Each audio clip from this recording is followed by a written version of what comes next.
13ই June লন্ডনের বৈঠকে যখন প্রধান উপদেষ্টা নির্বাচন এগিয়ে আনার কথা বলেছিলেন, তখন কিন্তু তিনি একটা ছোট কিন্তু গুরুত্বপূর্ণ শর্ত জুড়ে দিয়েছিলেন। শর্তটি ছিল, সংস্কার যদি এই সময়ের মধ্যে শেষ করা যায় তবেই ফেব্রুয়ারিতে নির্বাচন সম্ভব। রাজনীতির আকাশে ধূসর মেঘ জমানো এই যদি এবং কিন্তুর ফাঁকটি এখন সম্ভবত বড় ট্রাম্প কার্ড হয়ে উঠছে।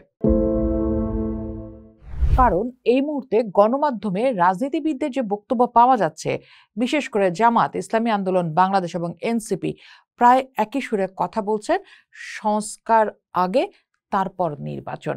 বিশেষ করে এনসিপি বেশ শক্তভাবেই তাদের এই বক্তব্য জানান দিচ্ছে যে সংস্কারটি আগে করতে হবে। আর এই সংস্কারের সাথে আইন শৃঙ্খলা পরিস্থিতি এবং আনুপাতিক প্রতিনিধিত্ব বা পিআর পদ্ধতি নির্বাচনকে ঘিরে যে রাজনৈতিক বিতর্ক শুরু হয়েছে, তাকে সেই ফাঁককে আরো চওড়া করে দিচ্ছে। সবার মাথার মধ্যে এখন একটা প্রশ্ন ঘুরছে যে কেন এই দাবি হঠাৎ এত গুরুত্বপূর্ণ হয়ে উঠল। জাতীয় নির্বাচনের আগে পিআর পদ্ধতির দাবিটি একেবারেই নতুন নয়, কিন্তু এবারে প্রেক্ষাপট ভিন্ন। জামায়াতে ইসলামী, ইসলামী আন্দোলন এবং মামুনুল হকের খেলাফতে মজলিস সহ বেশ কয়েকটি ইসলামপন্থী দল এই দাবিতে একাত্রা তাদের সাথে যোগ দিয়েছে নুরুল হক নূরের গণ অধিকার পরিষদও। নিশ্চয়ই আপনাদের মাথায় আসছে যে কেন এই পদ্ধতি নিয়ে তারা এতটা সোচ্চার। জামায়াতের ইসলামের আমির ডক্টর শফিকুর রহমান এই ব্যাখ্যায় বলছেন যে ফেসিজম বা একক কর্তৃত্ব তৈরির পথ বন্ধ করতেই পিআর পদ্ধতি অপরিহার্য।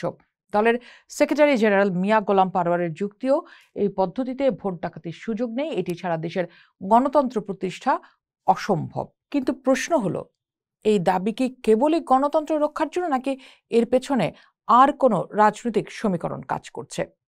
পিআর পদ্ধতির দাবিকে কেন্দ্র করে একটি নতুন জোটের আবহ তৈরি হচ্ছে এবং সেটা আমরা গণমাধ্যম, সামাজিক যোগাযোগ মাধ্যম সব জায়গাতেই তার প্রতিফলন দেখতে পাচ্ছি। এরই মধ্যে এই খবরটিও এসেছে যে জামায়াতে ইসলামের সাথে প্রায় সবগুলো ইসলামপন্থী দলের একটি জোট হতে যাচ্ছে। এবং আমরা দেখেছি যে সম্প্রতি ইসলামী আন্দোলনের নেতৃত্বে ঢাকার মহাসমাবেশে 23টি দল অংশ নিয়েছে। সেখানে জামায়াত, খেলাফত মজলিস, গণ অধিকার পরিষদ সহ অনেক দল উপস্থিত থাকলেও আমন্ত্রণ পায়নি বিএনপি। যদিও এখানে কারণ হিসেবে বলা হচ্ছে যে বিএনপি পিআর পদ্ধতির পক্ষে নয়।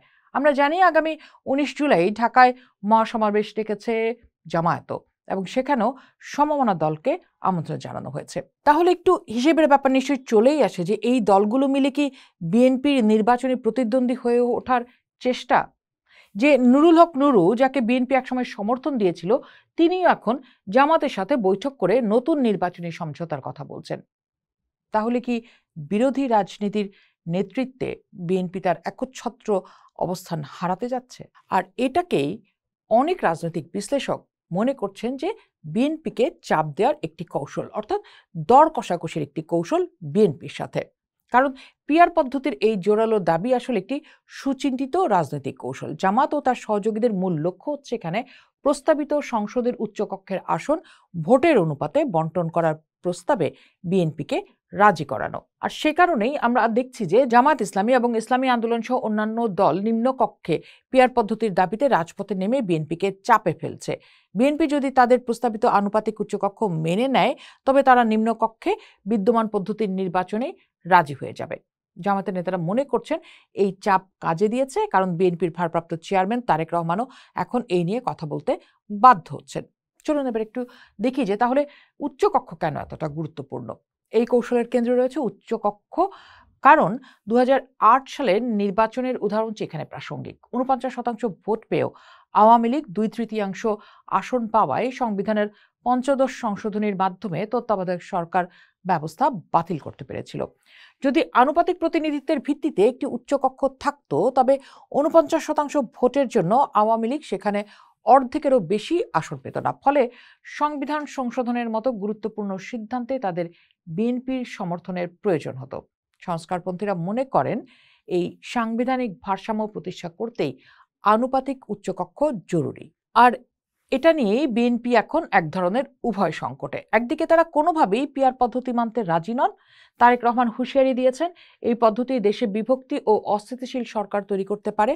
অন্যদিকে জামাত ও তার সঙ্গীরা হুমকি দিচ্ছেন যে আনুপাতিক উচ্চকক্ষের নিশ্চয়তা না পেলে তারা নির্বাচন বর্জন করতে পারেন। আওয়ামী লীগবিহীন একটি নির্বাচনে বিএনপি যদি একা অংশ নেয়, তবে সেই নির্বাচনের গ্রহণযোগ্যতা নিয়ে প্রশ্ন উঠবে। আবার ক্ষমতায় যেতে হলে জামাত সহ অন্য দলগুলোর অংশগ্রহণও জরুরি। তাহলে বিএনপি কি শেষ পর্যন্ত এই চাপের কাছে নতি স্বীকার করবে? এই জটিল পরিস্থিতিতে সবচেয়ে বড় প্রশ্নটি হলো, নির্বাচন কি তার নির্ধারিত সময়ে হবে? আমরা দেখছি বিএনপি নেতা সালাউদ্দিন আহমেদ বেশ পরিষ্কার করেই বলেছেন যে যারা এই ধরনের দাবি দাওয়া তুলছেন তাদের এক ধরনের উদ্দেশ্য রয়েছে, আর সেই উদ্দেশ্য হচ্ছে নির্বাচন বানচাল করা। আর বিশ্লেষকরা মনে করছেন এই মুহূর্তে পিআর এর দাবি তুলে যে ধরনের মতানৈক্য দেখা যাচ্ছে রাজনৈতিক দলগুলোর মধ্যে, যে ধরনের পাল্টাপাল্টি অবস্থান রয়েছে, তাতে রাজনীতিতে বিভক্তি এবং অস্থিরতা বাড়ছে। জামায়াত ইসলামী এবং ইসলামী আন্দোলনের মতো অন্যান্য রাজনৈতিক দলগুলো যখন পিআর এর দাবিতে মাঠ গরম করছে, তারা কিন্তু আবার একই সাথে প্রচলিত পদ্ধতিতে নির্বাচনের প্রস্তুতিও নিচ্ছে। জামাত 296টি আসনে প্রার্থী ঘোষণা করেছে, ইসলামী আন্দোলনও প্রার্থী বাছাই করছে। তাহলে কি প্রমাণ করে না যে এই পিআর এর দাবিতে এই মুহূর্তে যে মাঠ গরম করা, তার মূল লক্ষ্যই হচ্ছে দর কষাকষি? যদিও আমরা দেখেছি প্রধান উপদেষ্টা এরই মধ্যে নির্বাচন কমিশনকে ডিসেম্বরের মধ্যে নির্বাচনের সকল প্রস্তুতি সম্পন্ন করতে নির্দেশ দিয়েছেন, কিন্তু তারপরও বলা যায় বাংলাদেশের রাজনীতি এখন এক জটিল সমীকরণের সামনে দাঁড়িয়ে।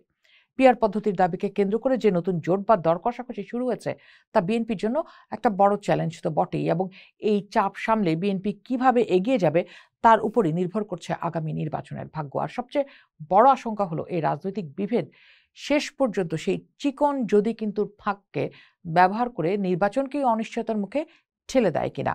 উত্তরটা কেবল সময়ই বলতে পারবে।